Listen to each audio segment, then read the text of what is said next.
move from resource to reserve. And why? What really happens from exploration to mining?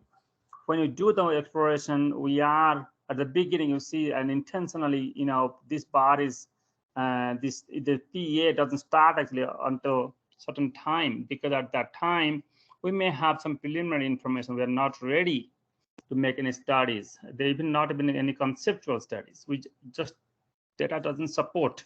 And when it comes to resource, that may be happening during this study. Maybe there's a possibility, no guarantee.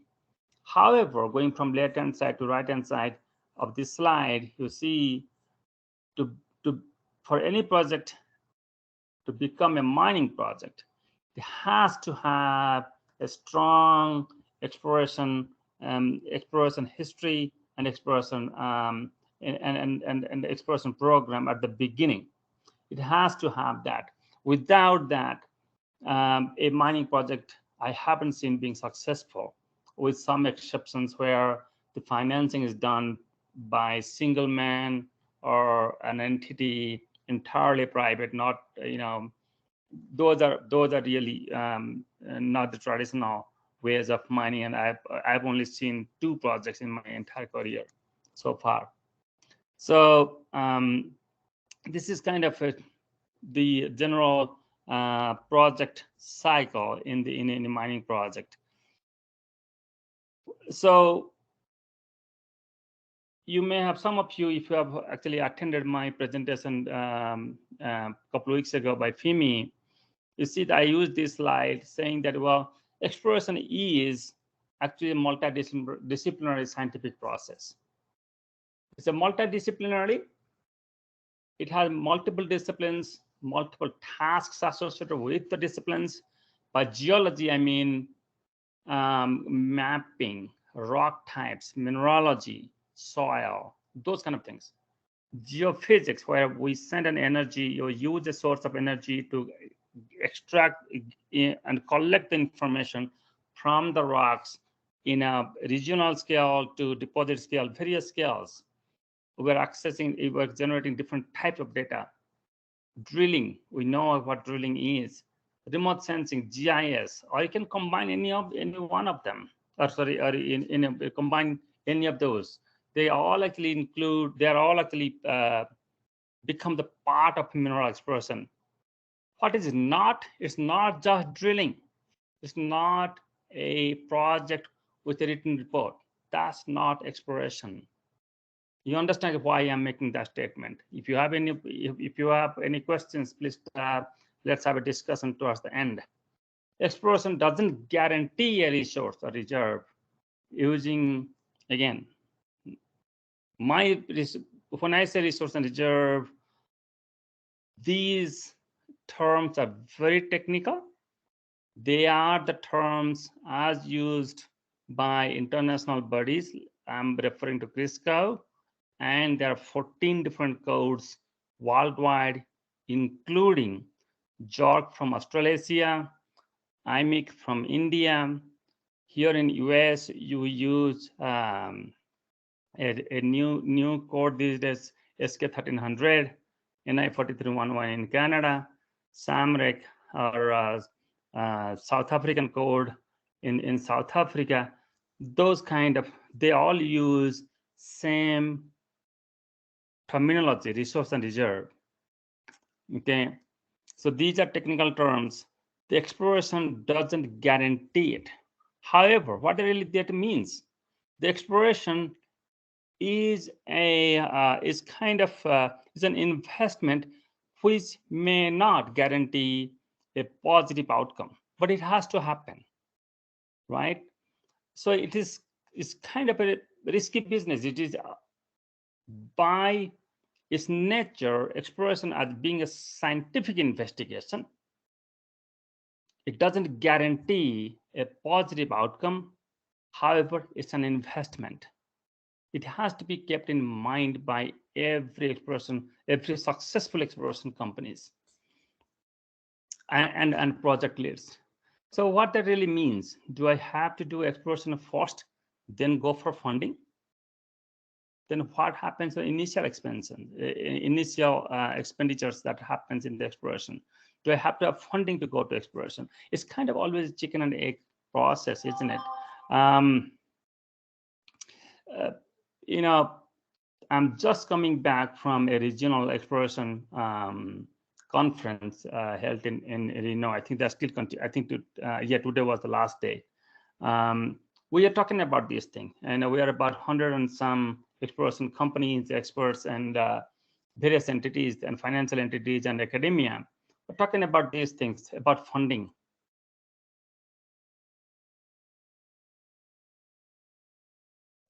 Some financial entities coming from various parts of North America. So what we're hearing again and again, for a successful project funding, what we look for is stable government and favorable policies. Example, of course, I am from North America. Here in US, there's a reason why people come back to Nevada to poke their holes. Okay, there are a bunch of Australian companies coming to Nevada and Utah and Arizona to do their exploration. Why? Same reason. Stable government, favorable policies, the clearances are not cumbersome. Government has nothing to do with it. Government's role in this part of the world is to facilitate. They don't hold the lands. Okay, so it is government land, but they won't actually, they won't become an obstacle. They facilitate the process. They would say, hey, company, you want to do exploration, here are the paperwork, do it, and then let's go through the process. This is different in India, isn't it? And if you go to another country also, it's not just in North America. I came from Nigeria a few days, last month. We're talking about how to change the policy so that country can attract financing. I would not exaggerate if I say that country can probably attract major funding in less number of years compared to when we started in India thinking about and where we stand today. Because the aggressiveness and willingness of the policymakers in that particular country.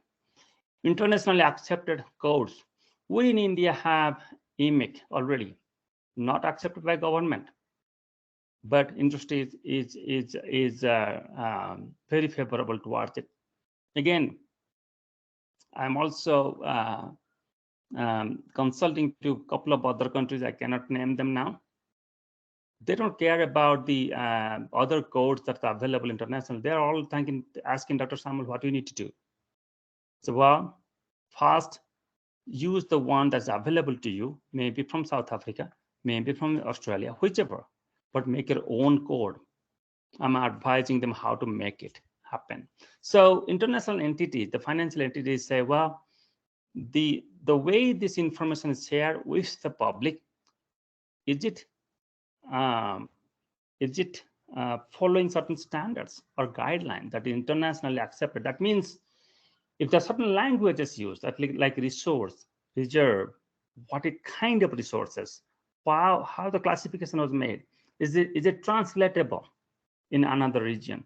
Why it's important? It's important because what you call resource, if you say, well, 100 million tons of iron ore in certain part of India, when a financial entity is sitting here in Johannesburg, it should be able to understand and translate into 100 million tons of iron ore as per using their code too. This is a translation kind of issue too. So that's why international codes are important. At the project level, go to project level, that I think I will spend more time on the third points.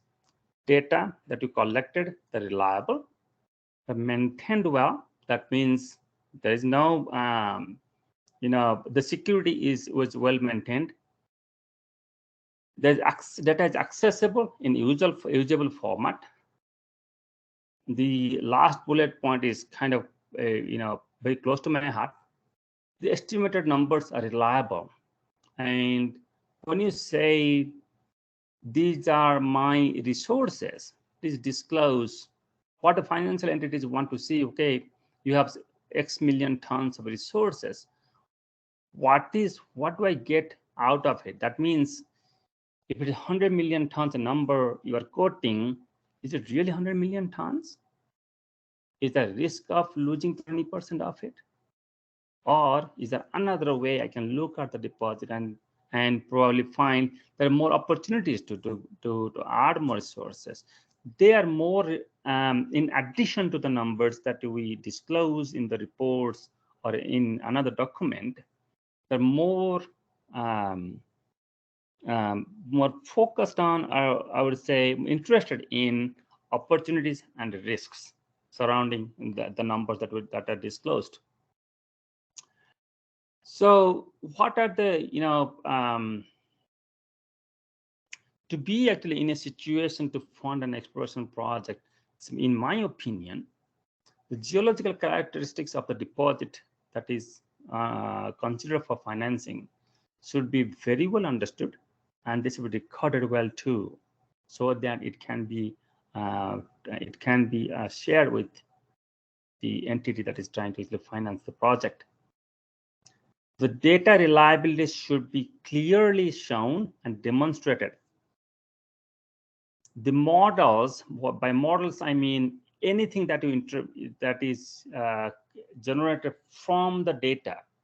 Data are they are the raw information that is data that is collected. Then the information generated from the data are basically part of the models, the geological interpretations, the resource models, and those kind of things. There can be multiple things like geometrological models and stuff. All those, please make sure that you are confident on those models, and that's what they look for. The resource estimates are reliable. What I mean by that, I'm not saying that the numbers quoted everywhere is unreliable. Rather, I'm saying that make sure that they justify the numbers those are shared with the financial entity are reliable. That means they can use it, they can take it and get to an expert and reproduce that number or very close to it. Okay, that's reliability. That's a measure to reliability too. But this is not a technical presentation where I can teach actually how to measure the reliability. There are ways to do that. And guess what? It's not actually when you have a report, we have to share the data. No one trusts or no one distrusts it. Everyone wants to take it and verify it. Financial entities take the data and hires other people, or they have their in-house experts, and they verify your numbers. At that time, we should be able to stand by our numbers, prove it, the numbers are reliable. That's what I'm talking about. Understand that they are always looking for risks and opportunities. Is that risks kind of fear factors, isn't it?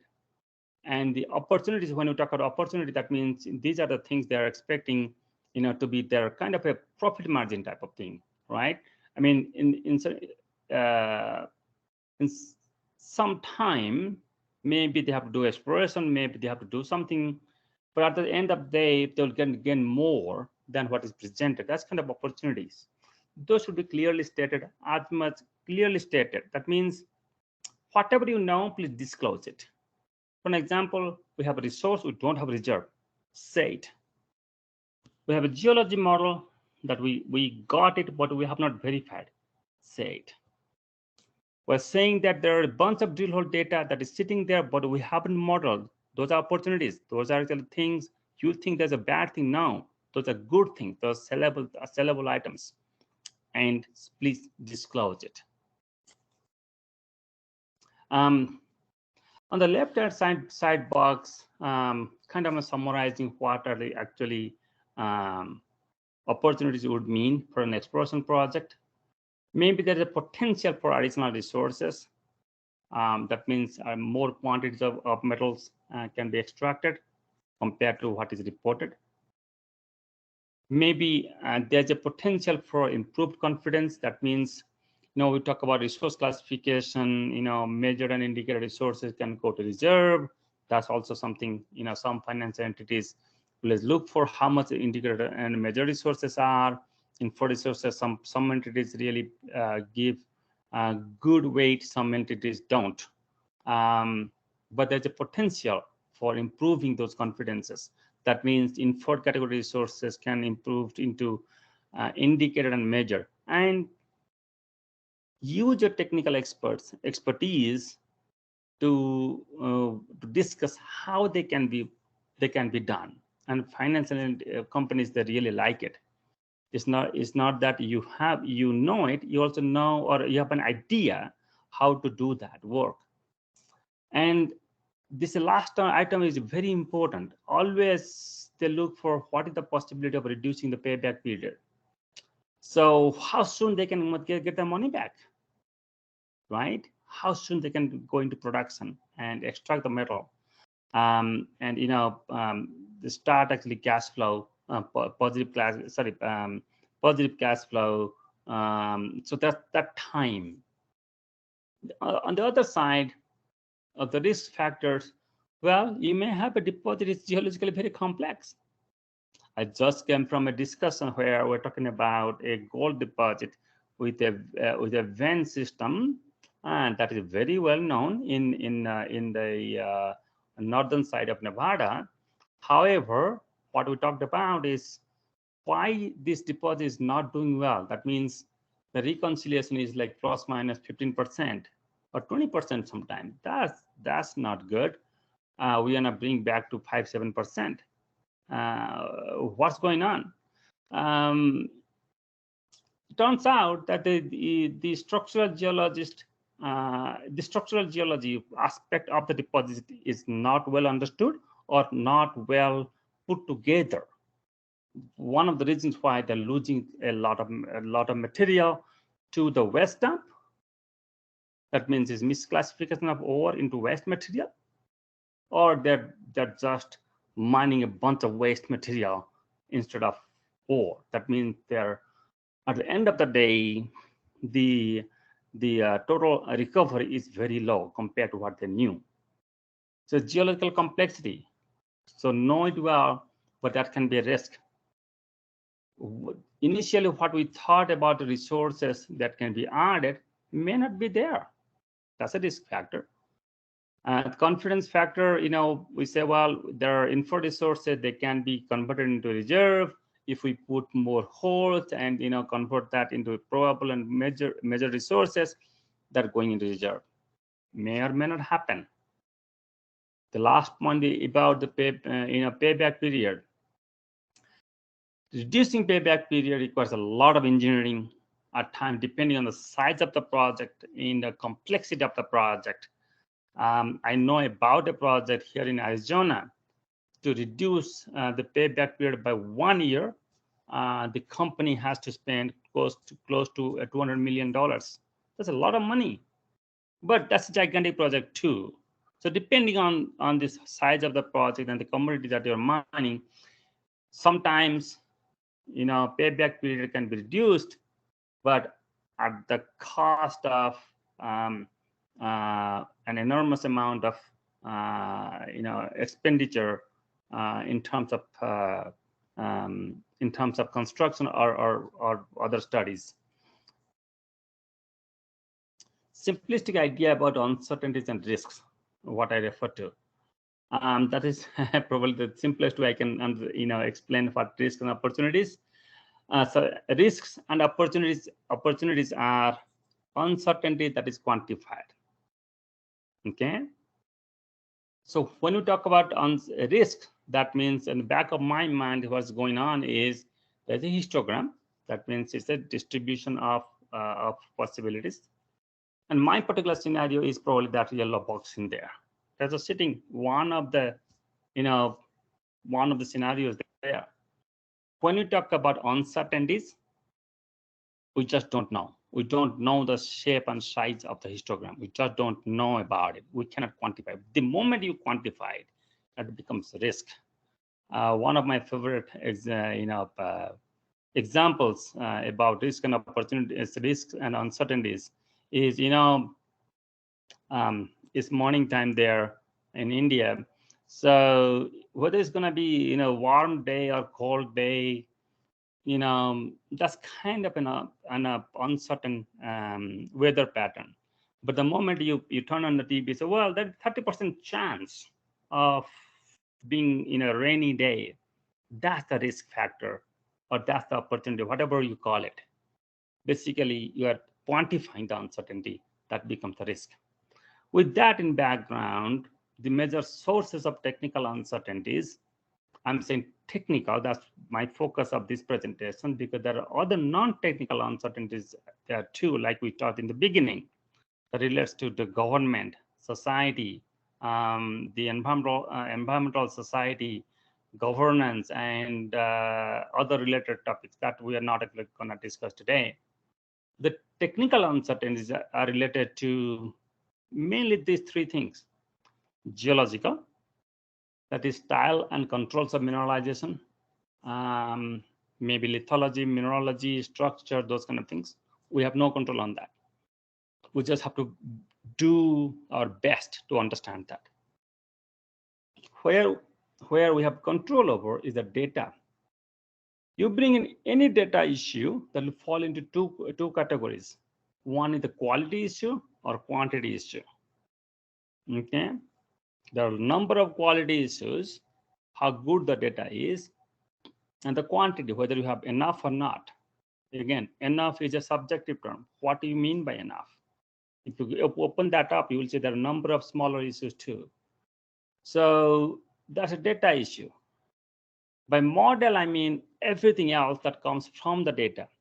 Geological interpretations. By density, I mean how heavy the commodities are, that kind of density related to specific gravity.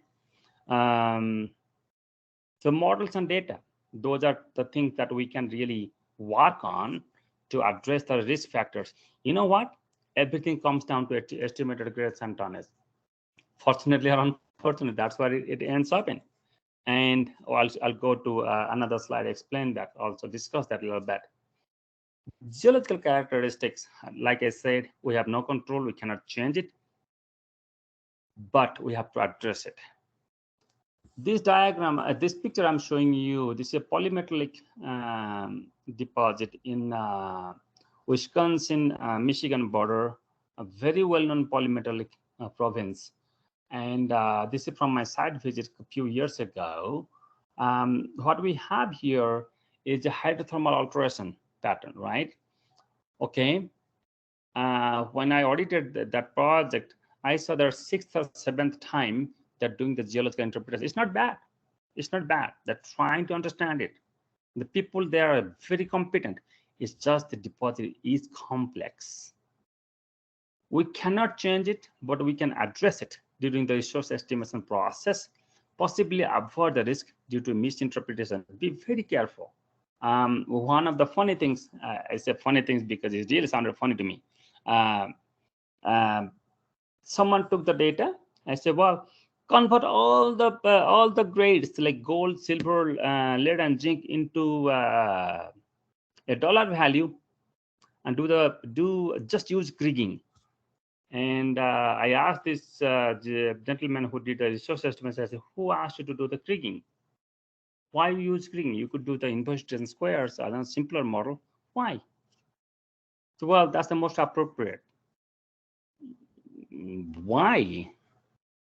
You have certain areas you don't have even enough data to do the geostatistics on it. Now everyone said that's the way it's done. Believe me, that's a real project. Now we're trying to address the geology by mathematically. That doesn't work. That doesn't work. Okay, but it does have influence on the grade tonnage estimation. It does. The last one, this diagram I'm showing you, this is a very simplistic kind of oxide type of copper deposit. In this case, what the beauty of this work, whoever did the work here is a very well understood lithological control but structurally offset deposit. Very well done. It's a simplistic model, but whoever did the work did a fantastic work in this case. My take on this is it's key to have complete understanding, as complete as you can, of the geological controls and style of mineralization before reporting resource. Here, actually, in my you can say my suggestion in here is that there is a caution there. I'm saying if you read the statement sorry, my advice there in a different way, I'm saying that if you're not ready, if you don't understand the geology, please don't rush into reporting the resource. Okay, 2014, 2014, I was doing a review of a gigantic copper deposit, gigantic, and I'm the geology head there. I knew these guys were working on some advanced level study, but I knew that as per Canadian, Canadian NI 4311 standards, it is a PEA. That means they're preparing for PFS. When the backup, I had the news, I kind of knew that they're working on a PFS and bunch of work in the whole deposit. If you look at the project, bunch of areas that is the mining engineering team, smart, very well engaged. The engineering is fantastic. Their depth of analysis is way beyond PE, definitely at the end of PFS level. Fantastic. Their geological modeling, excellent. No doubt about it. Go to, when you do the mine engineering, you need to know the recovery factor. And this is a polymetallic deposit, and deposit sits about 1.5 kilometers below the ground. We're talking about very risky underground project. I had two issues on the resource side. Do you understand whether when it's going to cave inside or not? That means your geotechnical studies has been completed.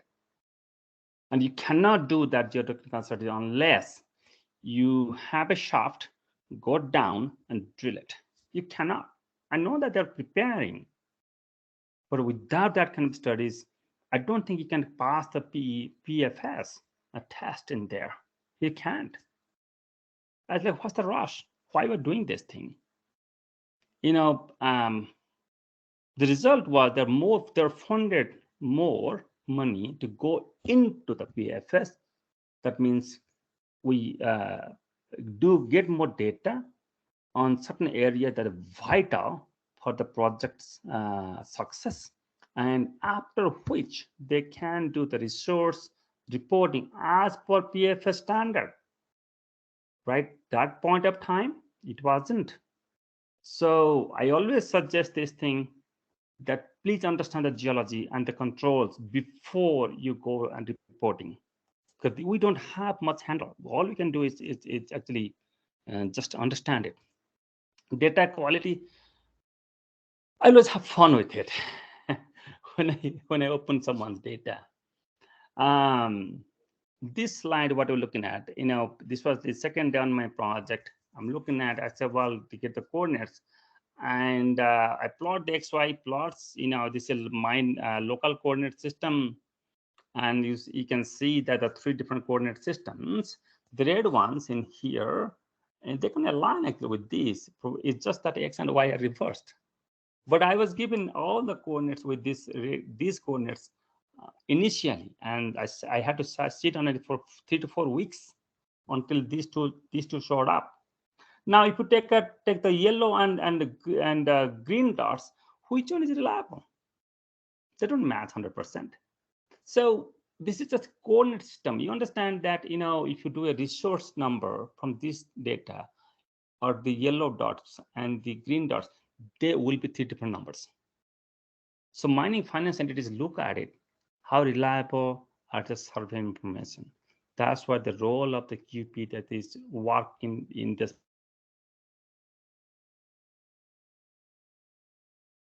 entity, and kind of just certify that the data is reliable. Here's another one. PPM to GPT, grams per ton. If you are working in North America and Australia also, in some cases, not always, you see that two different units are used. There should be, I'm sorry, I had to hide that number, 34 point some factor. Depending on what kind of ounces you're using, is US ounce or another, the ounces used in UK system, and is it ton or tonne, then versus grams per ton, right? It should be just straight line, isn't it? When you make that grams per ton versus ppm, it should be just a straight line, but it wasn't. This just shows that the low grade area, there's a wide varieties of conversion factor used, but their cutoff grade was somewhere here for some study. I'm not talking about the cutoff grade for resource reserve. We're making certain decisions at a very low grade area here. Even I don't have confidence on their assay data. What do? Guess what? This is this mine has been operating for about 30-35 years, and this is a simple XY plot. You don't have to do the geostatistics or very high level mathematics to justify the data quality. Simple charts show that, and this is what financial analytics really like it. Can you show how good the data is? Just prove it. This is good. We have two different units. The labs actually provide the data in two different units, but we have a process to that converts into one unit, and all the numbers are actually reported in that unit. It's important to discover, because on the right hand side diagram it was kind of a discovery for the mine owners. I was surprised. Or if you already know, you have the knowledge about the data, so please address it before going into reporting the resource. Because once you go into reporting and you have the data issue and it is caught, then maybe you'll be forced to redo everything. That's a huge cost factor. Geological interpretation from the data. Some of you may have seen, I'm using this diagram again and again. Another time I've used the diagram too. On the top of this figure here, that you see from few drill holes at the preliminary exploration stage, the geology looked like this. Very simplistic one. Imagine a great tonnage curve coming from there. 10 years after, the geologists put together 10 years, yes. This geological model that proved 3 different structurally controlled copper mineralization. They proved it geochemically, the structural geology, and geologically.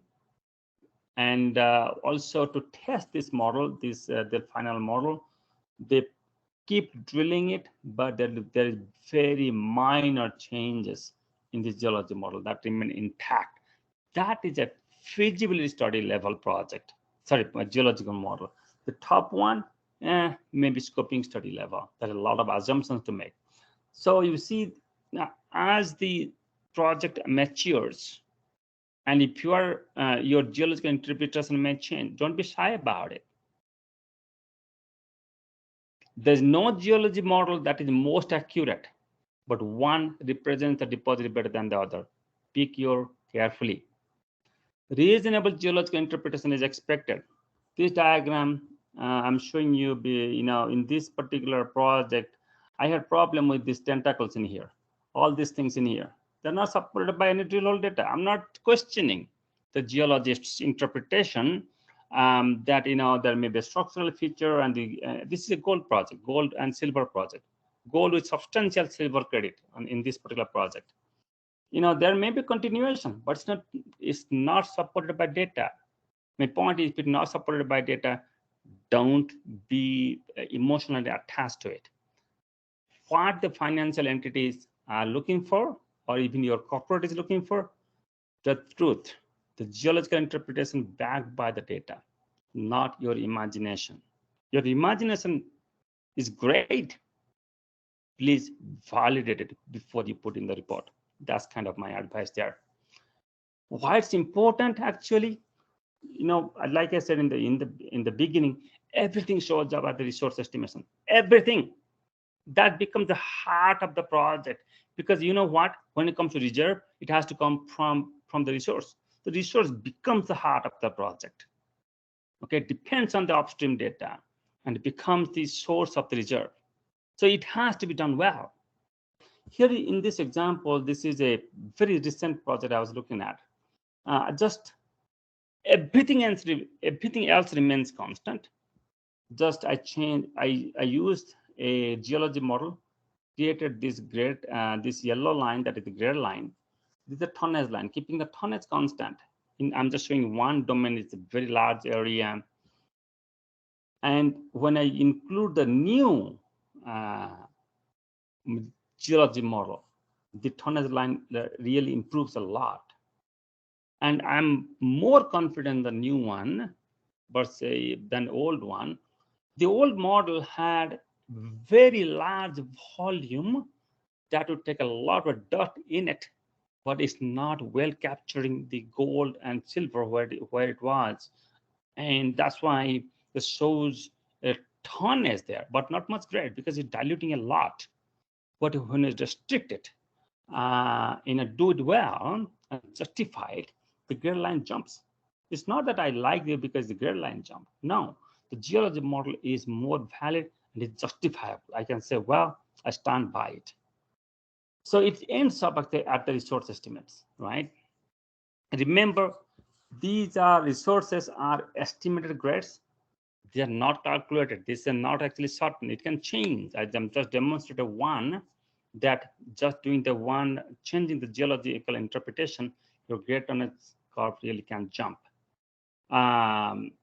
If you know that I was involved recently in a transaction of a gold project here in Nevada, a sizable gold project.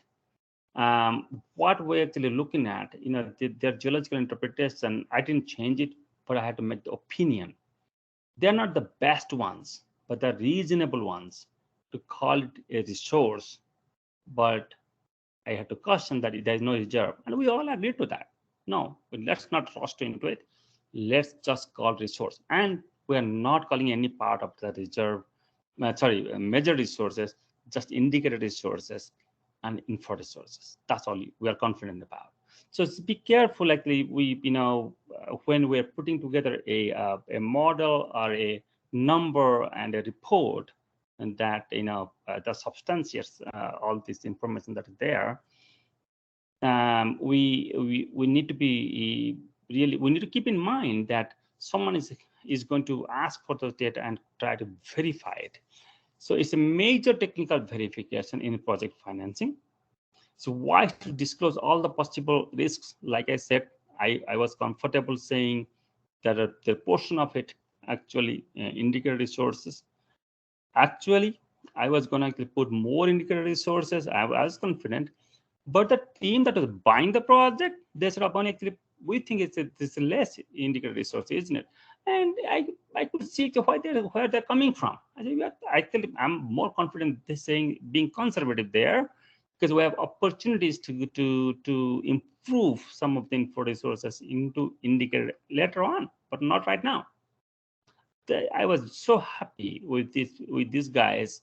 Their views were not to inflate the numbers, rather disclose what we know, just what we know. That's what everyone likes, the facts. It's just 2 slides. I know that's not my class. Resource estimation process is a stepwise process. If we see, if there, this is this figure, I don't think you can read it. But just look at these colors in here. That I just simplified it into like 5 different steps. The way I work personally, and there are many of us like to work the same way, just follow each and every step. If you have that information data, please follow the step, because every step produces some results that's going to input to the next step. Please do not skip it. It's important to best estimate. It's important to do the best possible estimates of the grades and tonnages Remember, it's an estimate only. You can have 17 different scenarios, but which one you are actually more confident about? And please report that. Just a simple diagram, depending on which data you're using for exactly same model, just changing one sort ellipse, you can produce different scenarios of estimates of grades for the exactly same model from the exactly same set of data. So, that's it shows up at the resource estimates, right? Grade and tonnage estimates in any deposit is subject to change, like I said already. Data quality, nature of geology, and interpolation related issues. Again, my advice is basically avoid shortcuts, ensure assumptions are valid. It's a big thing. If any one of you is a RQP, like the term used in India, or a QP or CP, and you see that's an assumption, most of the time there are two areas I've seen mostly people use assumptions. One, the recovery factor for any commodity that you use, and the density, the way it is used in the entire model. So I'm very watchful as to when I do the work, are these assumptions valid? Did you test it? Is there any lab work done on it? Please ask questions if you are a qualified person listening to me now. Sorry about the typo. The estimate is a part of the set of outcomes with the statistical distribution. You may have seen me actually, elsewhere discussing this. This is a cross section of a copper model. Let's say, and that red triangle, red area is just a single block. That's a contributor to your grade tonnage curve, if that's your grade tonnage curve. Like I said in the beginning, that is just one of the scenarios of possibilities of the grade tonnage curve, grade tonnage estimates. So it's not a static number, it's one of many. I'm not going to talk about conditional simulation, but what financial entities are after. We know in a grade tonnage curve that 3 points we're always interested in. One, the cutoff grade at which we estimate tonnage and grades. Fine, but what they're really asking you, okay, that cutoff grade is here in this chart. That point is there where my cursor is. If that's the one used in the mine planning, the black line, guess what? And I did a little bit of work on this. So I said, well, if this is the real data for one rock type, this model is, the green line shows the central case, that is the base case. That is the not really average. It's a statistical, statistical average of all different scenarios. Compared to that, currently, that model that is used in the mine planning, that is the black line,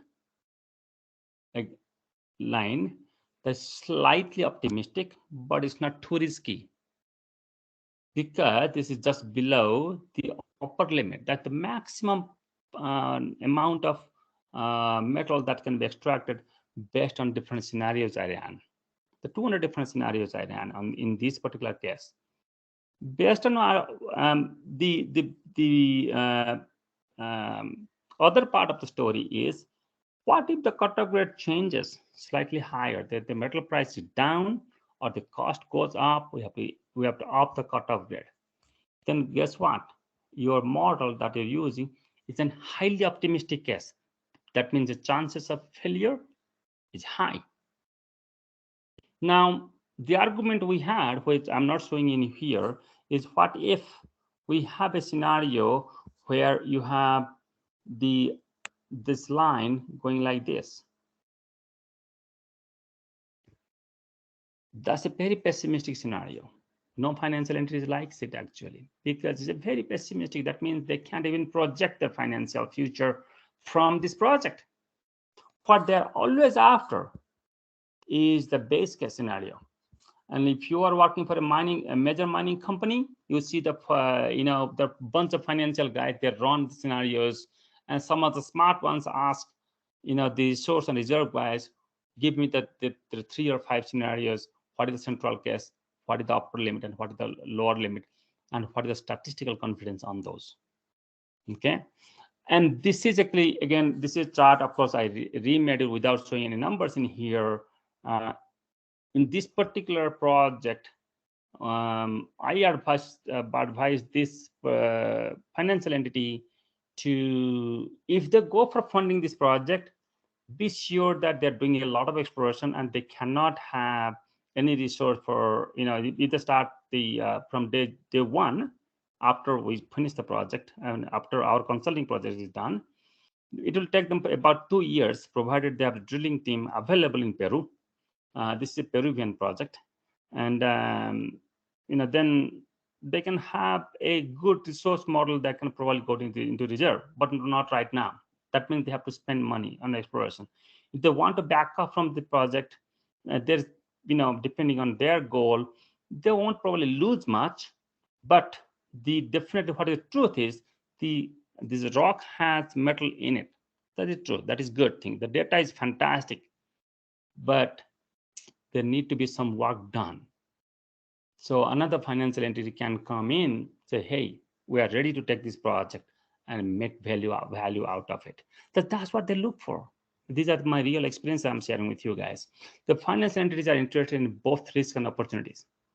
They may not tell you, but they, in the back office,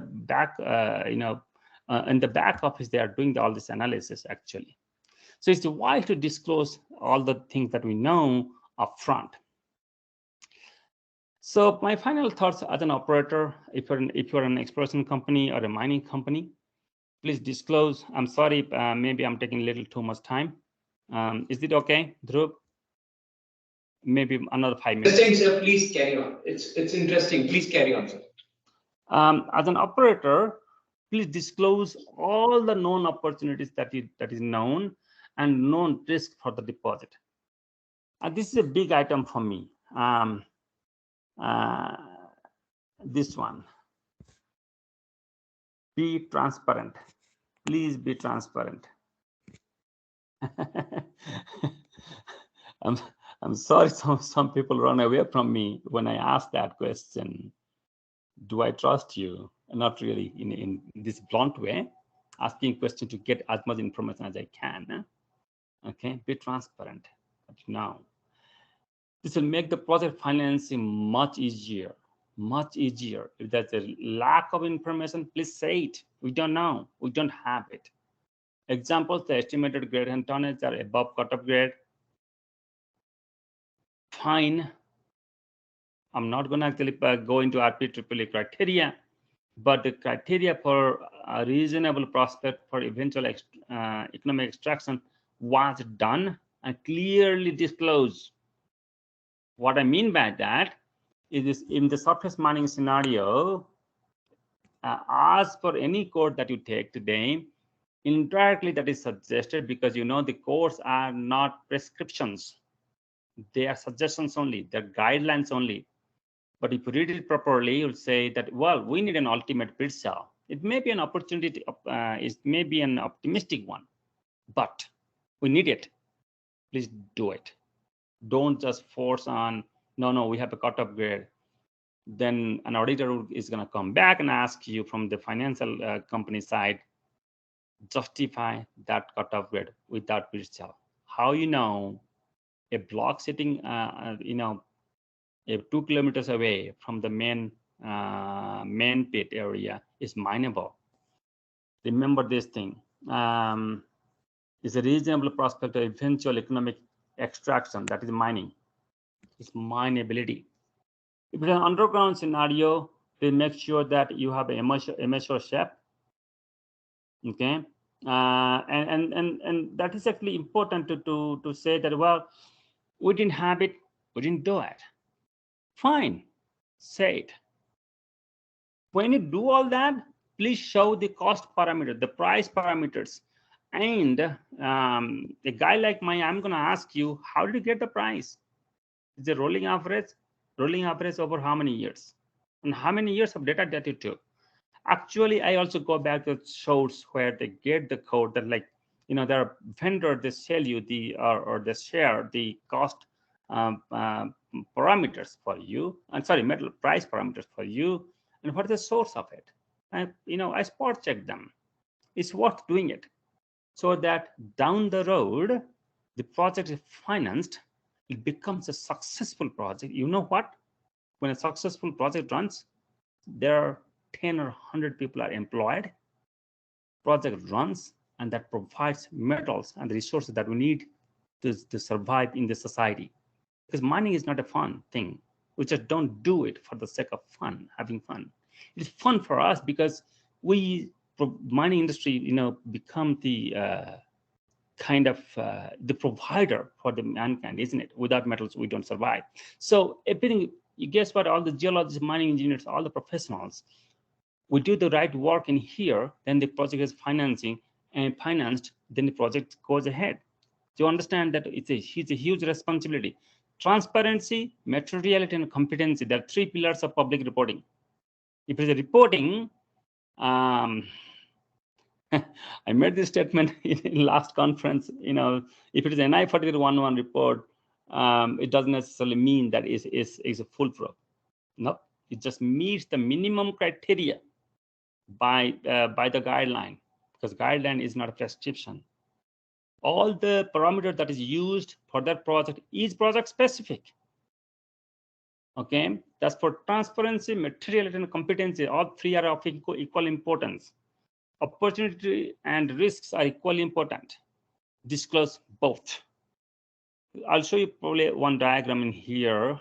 In this is an iron ore project here in US. It's a small project.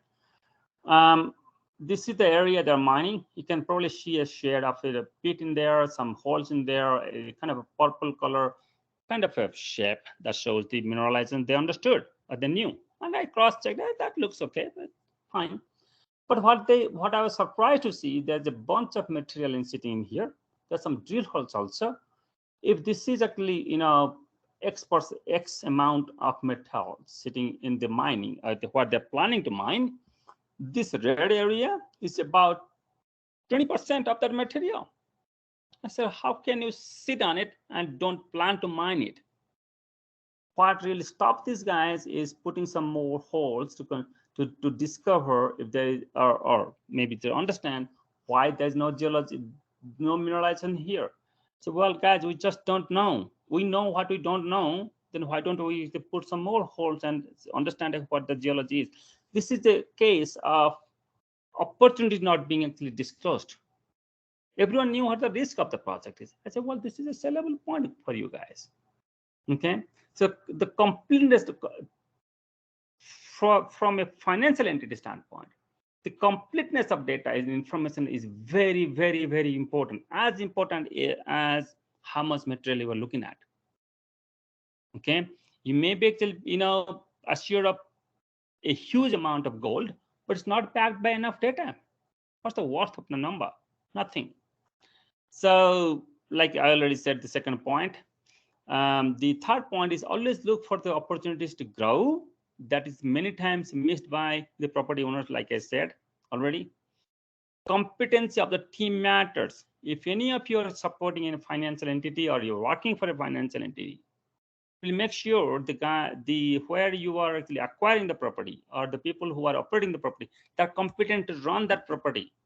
They're competent to know the data is good, and they understand the importance of keeping a good data set.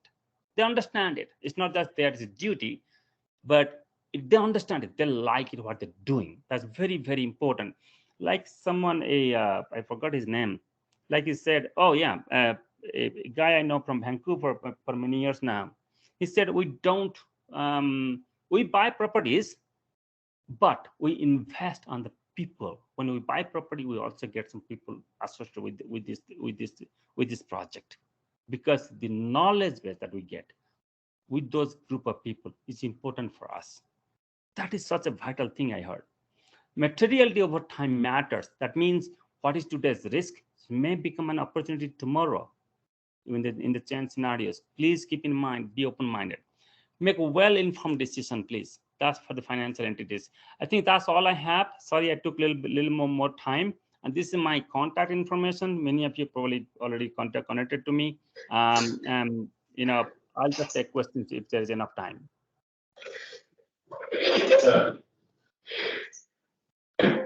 Sir, it was really interesting presentation, and some of the facts which you really brought out were, I mean, practically true.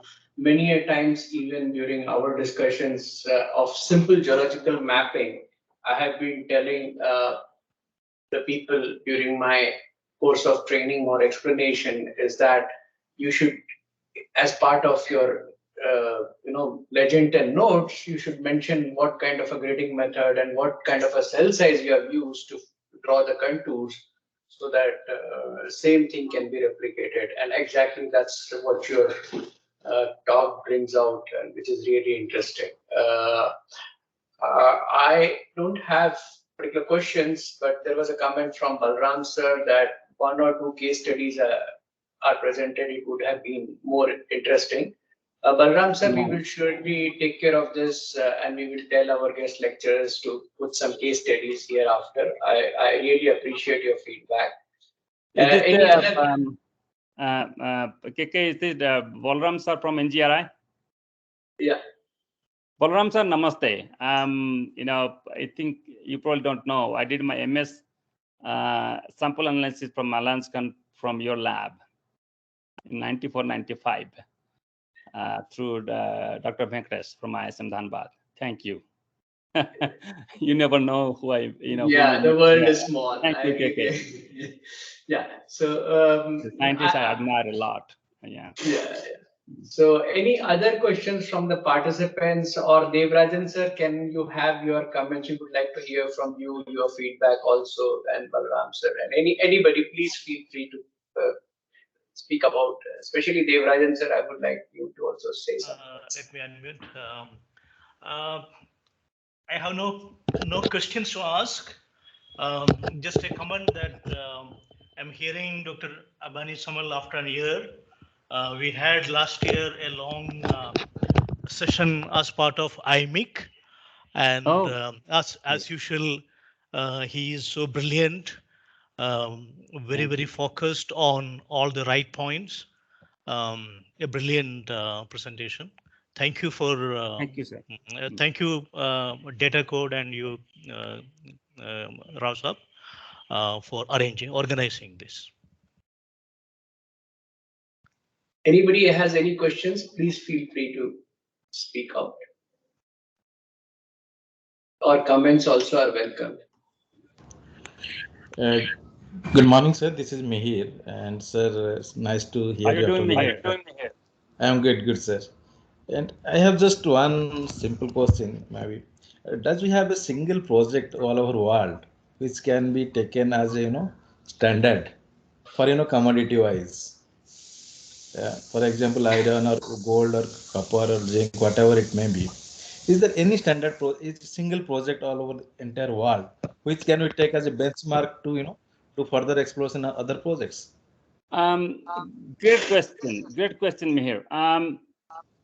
Mihir, if you're talking about the entire things, I don't know if there's any project. But if you take, for an example, let's say exploration practices, the way data is collected, the way data is interpreted, the way data is put together, the way that data is secured. There are a couple of projects I can name, actually.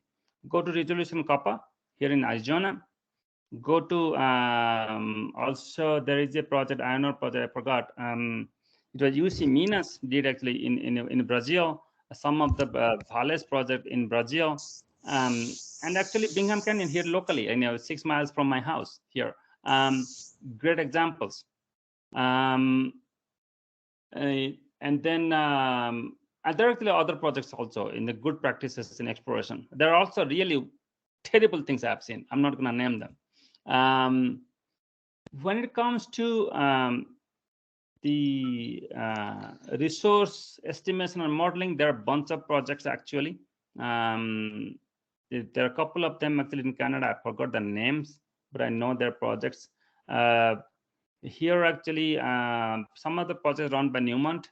Now, a couple of projects run by previously Newmont and Barrick, now NGM. Great work they have done on the resource modeling. It's not that I agree 100% with them. That's not actually whether I like it or not. It's the quality of the work that I really appreciate. That means in one aspect, actually, I'll give an example here. There's a geology model, and I'm reviewing it as an independent with these people who are providing the data. I'm asking the questions that I ask. It's very common questions. Guess what? They all knew the questions. That makes my day. You know, they knew that where the problems are. These are good work.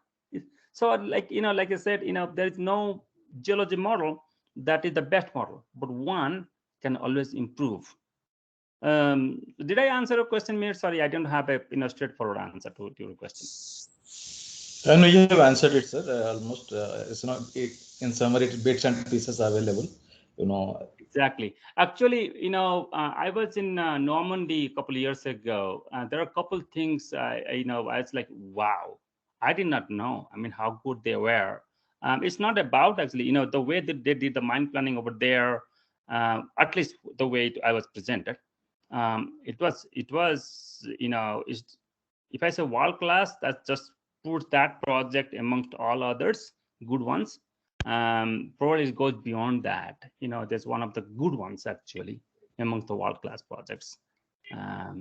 There's on the mine planning side, I really like the way Bingham Canyon guys do, because there are three. They used to have three. I don't know if they have any more. 3 departments: short-term planning, long-term planning, and mid-term planning.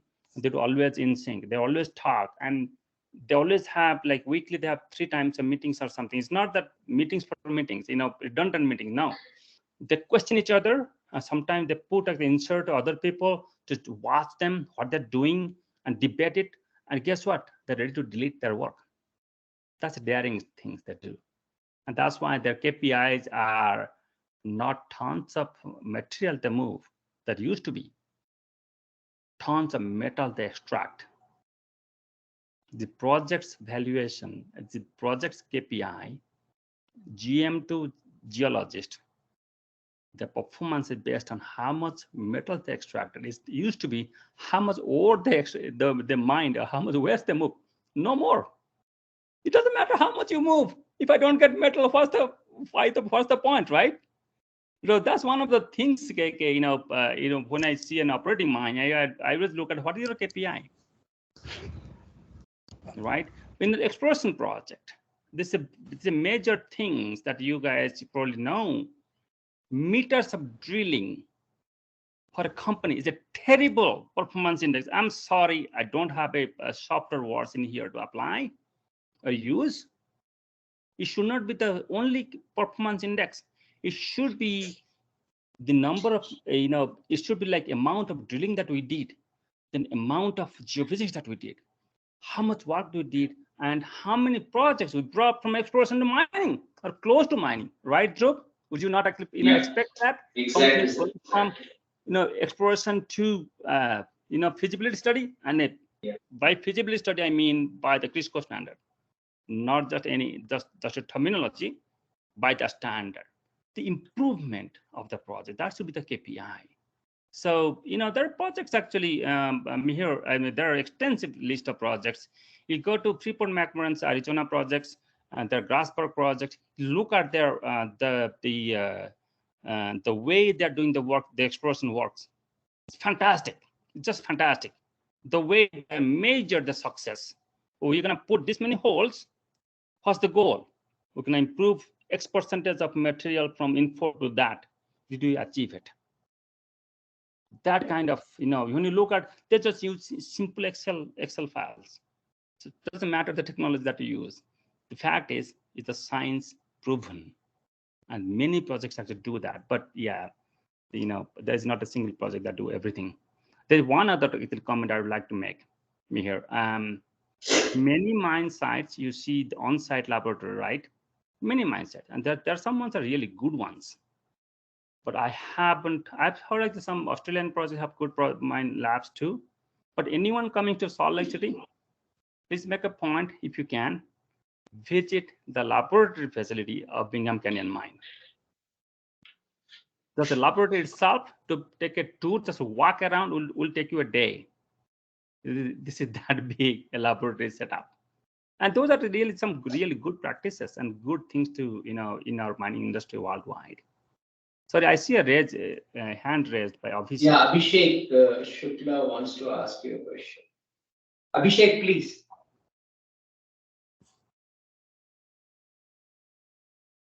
Abhishek, you are on mute. Yeah, good morning, sirs. This is Abhishek Shukla from GSI, Geological Survey of India, sir. Actually, I had a question, but during the discussion with the Mihir, sir, I got most of the answers. So, but still, actually, my question was that because I am working in the area Sandur, so here there are many unorganized or semi-organized mines of iron ore and manganese. So many times we discussed with the management of those people, and because I earlier worked in HZL and I saw that proper management with the model and all whatever that explained. So I discussed with them. I asked that why we do not go for that, because you are mining and they are mining some unorganized type of the because less maps, only the manual maps and all. So they asked that what are the advantages, because they asked to me, we are mining and we are getting with this within this infrastructure whatever we have. So with your discussion, what I got is that because they are not focusing on the metal, they are focusing on the ore, what they are extracting, and they are happy with that. So what else that can motivate them to come in the organized way of mining? Oh, that are you talking about an artisanal mining, like a small scale, in a small? Yeah, port small. that Yeah, yes, yeah, small, small them, mining. Yes, yes. Yeah, you will see them in a chromite actually in Odisha too. Other places too. What I've heard, and you will see that's kind of a big problem in some African countries actually. Some people from DRC talking to me about those things. Couple things, Abhishek, if you're actually project managing your project there, couple things to this is what I advise some of my friends here in from DRC, that probably the people don't realize the value of a scientific mining project. To be able to convince them, first, Abhishek, I'm sorry, you got to understand what is the value. Okay, that means Yes. what they get out of it. Abhishek, you do a job unless there is some interest of interest of yours, right? So Yes, you sir. need to understand what they will get if they got a big project. For an example, well, yes, they are getting metal, but if there's a bigger project, they'll get more metal. There will be more money. Okay, and some people actually that excites them. The other things actually, if there's a bigger project, the area will be developed. This is one thing in Africa. What we keep saying, and World Bank and IFC type of entities and some other major consulting firms also investing a lot in that. The improvement of people's life, that comes from a major mining project. Abhishek, if I were you, I would ask, hey Tata, can I take you these guys and show what you do? Hey Hindustan Zinc, can I take these guys and show what you guys do? What a beautiful thing to do. So once they see an example, maybe that will convince them. This is really a leadership type of question, but it's very interesting question. In Abhishek, if you are interested, we can talk off the line and offline in another time too, because there may be other questions. It's a good question. Thank you. Thank you, sir. Kuldeep sir, I would like your comments and questions, please. Yes. Hello, Abani. Kuldeep speaking. How are you? Yes, go ahead, Kuldeep. Yes, it was nice to listen to you after a long time, and the topic was so interesting that in spite of I am having another meeting, Nice to listen to you after a long time, and the topic was so interesting that I'm trying to be in this meeting as much as possible. And this is the very interesting topic. You have put it in such a simple manner. But it is not easy. The thing which is simple, it is not easy. But the way you have explained it, it appears that it is very, very easy, but it's not that easy. And I really appreciate the way you have put it in, and each and every topic you have put in such a fashion that I could take it straight. I mean, that's what I can say. And it was really interesting. And thanks, Data Code, for inviting me and letting me attend this very informative Well, session. it has become my job now to explain things to some of the ministers, some of the people that don't understand it. It has become kind of my job, untold kind of assignment to me. Thank you for your comments. Thank you. Yeah, thanks. Okay. I think not many more questions. So I would like to thank Abani sir, and it has been really a pleasure. It is always a pleasure to listen to him and share and also discuss with him on various topics. And I'm sure all the participants have something to take back home today. And Dhruv. Yeah, thank you, sir. Thank you for today's session. In fact, I was thinking when you are going to mention about RPEEE, and at the end of the slide you mentioned about it, and because it's something which is actually it's not in exploration. It's not that everything which is you are mentioning as tonnage is adding value. The importance of having RPEEE and what is actually going to be mined is quite important. It should be the parameter for exploration success and not only the volume and the tonnage and the grade. So that's my my take from here. And thank you, sir, for and I thank all the participants as well who attended this session. And we have next session we have from Dr. Balaram sir, which is going to be on his topic is going to be on deep ocean mineral deposits as a source of critical metals for high-end green technology applications. So I hope you all will be attending that session as well. We will share the invite accordingly. And thank you, sir. Thank you for today's session, and hope to listen more from you and have more lectures from you going ahead as well.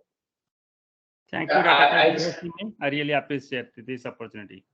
I just want to add to all the participants that he has midnight there, and he's spending time to educate us, which is very privileged to have him at this hour of the day, because the timing was very important.